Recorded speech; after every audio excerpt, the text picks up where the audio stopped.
What's up, and welcome to the video. These are the Beats Studio Pro, and I feel like when the OG Beats Studios dropped like, I don't know, 10 plus years ago, we saw those headphones everywhere. Now fast forward to 2024 and you can basically get a pair of over-ear or wireless headphones from almost any company that you can possibly imagine. So these aren't around as often as they used to be, but I've been using them religiously at the gym for at least a few weeks now, and I gotta say, I really like them a lot. So let's jump into the details and see if these might be headphones for you.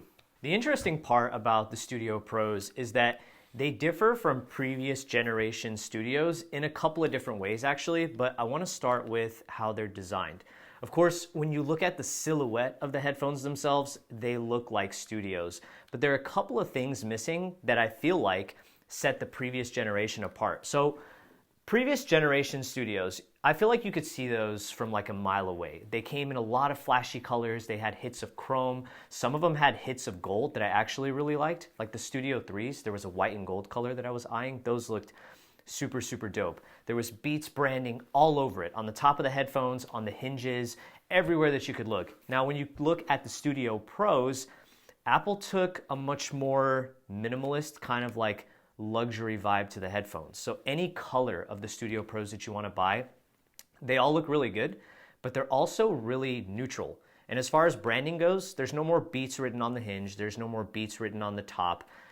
Really the only branding that you're going to find is the B logo on the ear cups. And if you're not paying attention, you just might miss them. But other iconic parts of the build, like the fact that these, earmuffs kind of collapse in on each other so you can put them in the case, that's still here. And from a wearability and comfort perspective, Apple did a pretty good job picking out materials that not only feel solid from a build quality perspective, but they're also really, really comfortable.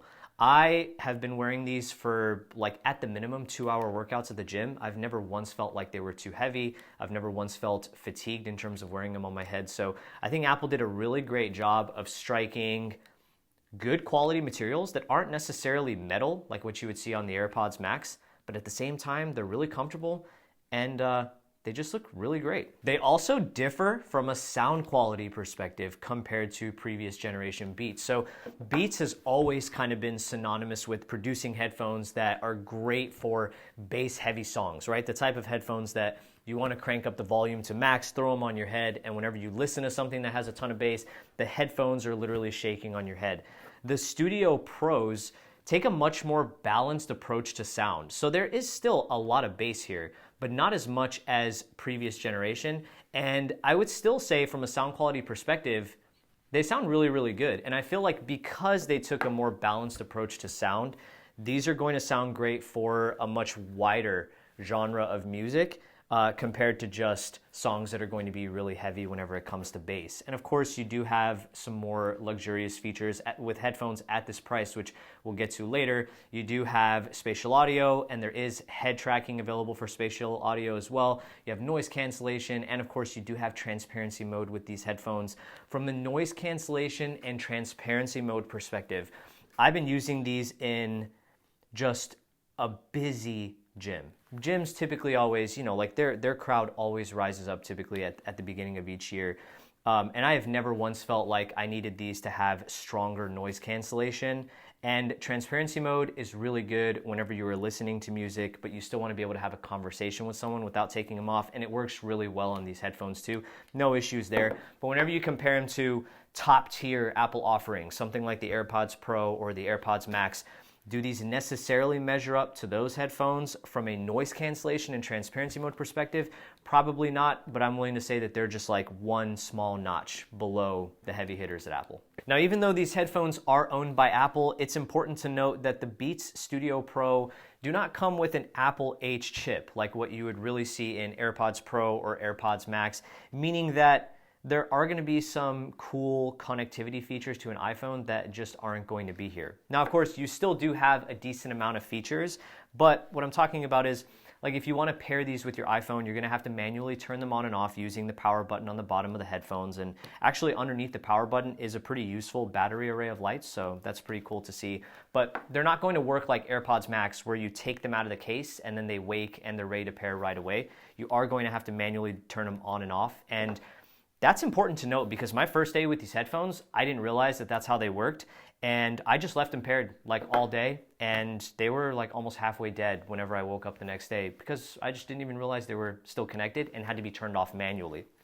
And not having an H chip is going to affect just a couple of other things.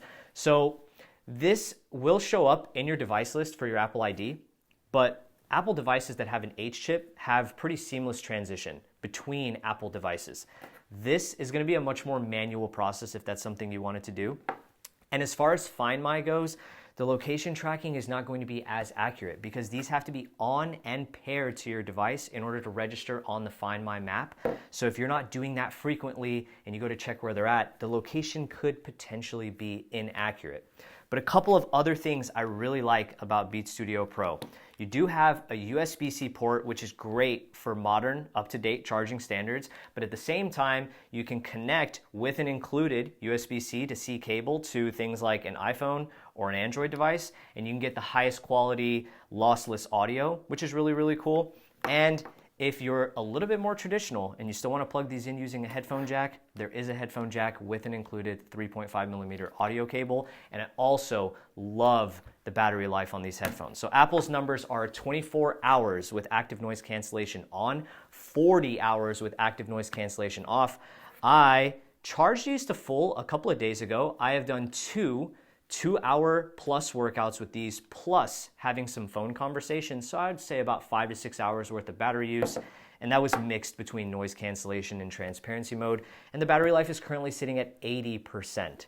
So for someone like myself that predominantly uses headphones when he's at the gym, this is going to be perfectly great battery life. Now there's just a matter of price because these definitely have your classic. Actually, we can group the two together now. These have your classic Apple/Beats price tag attached to them. The Beats Studio Pro are $349, which at that price point, these are headphones that compete with some of the heavy hitters, your Bose Quiet Comfort Ultras, your Sony XM5s that are all in like the $300 to $400 price range. And even whenever you look at headphones that Apple offers, AirPods Max, well, these don't compete with those. AirPods Max are still $200 more expensive. And honestly, if you are going to compare the two, I think these definitely justify being $200 cheaper than AirPods Max. But I still get that $350 is a lot of money for a pair of over-ear headphones. But here's the thing. These have been out for a little bit now. So I hope, please do not go to Apple's website and pay $349 plus tax for these. You can definitely find them on sale at a variety of other retailers. I found these on sale randomly at Amazon over a weekend for 50% off. And at $175, these are an absolutely fantastic deal. And I feel like they're really, really versatile compared to previous gen Beats. Like these are going to be great for everyday listening because they're much more balanced. I personally have found them absolutely fantastic whenever it comes to going to the gym, canceling out large crowds, listening to music, getting into your workout and stuff like that. But I hope you enjoyed the review. If you did and you're new here, consider hitting the subscribe button down below. Thank you so much for watching, and I'll catch you in the next one. Peace.